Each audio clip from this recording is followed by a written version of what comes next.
انت ما تروحش تجيب لي حته من مسلسل العوضي وتسالني فيها وترجع تقول لي انا اللي بتكلم في مسلسلات. انا مين عادل مدرب الدفاع عن النفس؟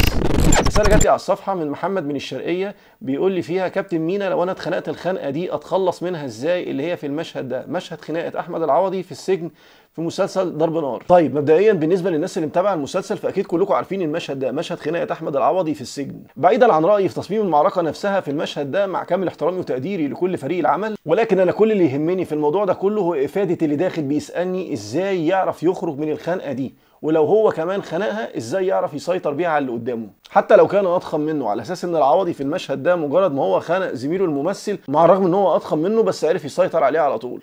طيب مبدئيا كده انا حابب بس اوضح لك حاجه يا محمد، ان الخنقه اللي انت شفتها في المشهد دي لو جوه اطار المسلسل فممكن نعديها مفيش مشكله عشان ده تمثيل والمخرج عايز كده، وتعدي كمان يا سيدي لاجل خاطر العوضي. لكن لو في الحقيقه انت تفكها بمنتهى السهوله، يعني هو اللي مخنوقها ده هو يفكها بمنتهى السهوله. هو بكل بساطه هو لو مسك اي صباع من الايد اللي فوق دماغه وشد سحب الصباع في اتجاه عكسي اتجاه كسر الصباع هو هيفك المسكه على طول، هو من غير اي مجهود هيفكها. بدل ما هو عمال ينزل في ايده لتحت جامد، لا هو كان هيطلع بس شبر واحد بس لفوق، شبر يطلع فوق كده يمسك اي صباع ويشده هتلاقيه فك المسكه بكل سهوله. ده في الحقيقه طبعا مش في المسلسل. وفي حل تاني ابسط بكتير، وهو مخنوق جامد كده لو هو خرج سنه بسيطه في جسمه وضرب تحت الحزام بكل قوه، ضرب ضربه تحت الحزام، هو طبعا اكيد اللي ماسكه مؤكد هيسيب. بس للاسف ما كانش ينفع يستخدم اي حل من الاثنين دول في مشهد الخناقه في المسلسل ده لسبب واحد بس، لان انت كده يا كابتن هتبقى جاي تبوظ المسلسل. يؤسفني اقول لك كمان يا محمد ان الماسكه دي اصلا هي ممسوكه غلط، بس في المسلسل تعدي يا جماعه، دول ممثلين مش داخلين بطوله بكره الصبح. ولكن انا ردي على اللي بيسالني ازاي يعرف ينفذها في الواقع مش في المسلسل.